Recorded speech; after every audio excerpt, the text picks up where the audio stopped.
ایک سرد رات تھی۔ ریلوے اسٹیشن کے کونے میں ایک بوڑھی عورت بیٹھی تھی۔ کپڑے پھٹے ہوئے، ہاتھ کانپ رہے تھے اور آنکھوں میں بھوک صاف نظر آ رہی تھی۔ وہ ہر آنے جانے والے سے کہتی، بیٹا کچھ کھانے کو دے دو، مگر سب جلدی میں تھے، کوئی نظر انداز کر دیتا، کوئی منہ موڑ لیتا۔ اس دوران ایک نوجوان لڑکا وہاں سے گزرا۔ اس کے ہاتھ میں صرف ایک ہی روٹی تھی جو اس نے اپنے لیے لی تھی۔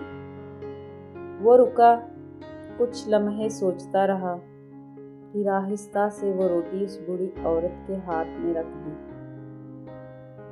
بوڑھی عورت کی آنکھوں میں آنسو آ گئے۔ اس نے دعا دی، اللہ تمہیں کبھی محتاج نہ کرے۔ لڑکا خاموشی سے آگے بڑھا، لیکن اس دن وہ بھوکا ہی سو گیا۔ وقت گزرتا گیا، سالوں بعد وہی لڑکا ایک دن کامیاب بزنس مین بن گیا۔ ایک دن وہ اپنی گاڑی میں بیٹھا تھا کہ اچانک سڑک کنارے اس کی نظر ایک عورت پر پڑی۔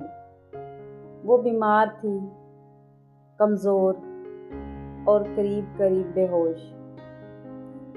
لڑکے نے فوراً گاڑی روکی اور اسے ہسپتال لے گیا۔ ڈاکٹر سے کہا، اس کا مکمل علاج کروائیں، خرچ کی فکر نہ کریں۔ کچھ دن بعد جب وہ عورت ٹھیک ہوئی، اس نے لڑکے کو غور سے دیکھا۔ اس کی آنکھوں میں آنسو آ گئے۔ وہی بوڑھی عورت تھی۔ اس نے کانپتی آواز میں کہا، بیٹا تم وہی ہو نا جس نے مجھے روٹی دی تھی؟ لڑکا مسکرایا، اماں وہ تو بس ایک روٹی تھی۔ بوڑھی عورت نے کہا، نہیں بیٹا، وہ روٹی میرے پیٹ میں نہیں گئی تھی، وہ سیدھا میرے ٹوٹے ہوئے دل پر پہنچی اور تمہارے لیے دعا بن گئی۔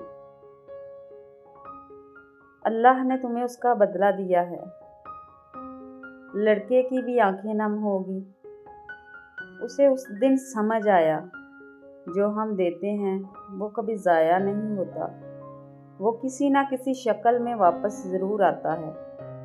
خدا کب کسی ٹوٹے ہوئے دل کی دعا سن لے، کوئی پتہ نہیں۔ اس لیے کسی بھی نیکی کو چھوٹی سمجھ کر نہ چھوڑ دیں۔ آپ کوشش کریں، آپ جو دیتے ہیں یہ کائنات ہمیں وہی واپس لوٹاتی ہے، چاہے وہ عزت ہو، دولت ہو، دھوکہ ہو، فراڈ ہو یا کسی کی گئی مدد ہو۔ جو دل سے کی جاتی ہے اس کا بدلہ ضرور ملتا ہے۔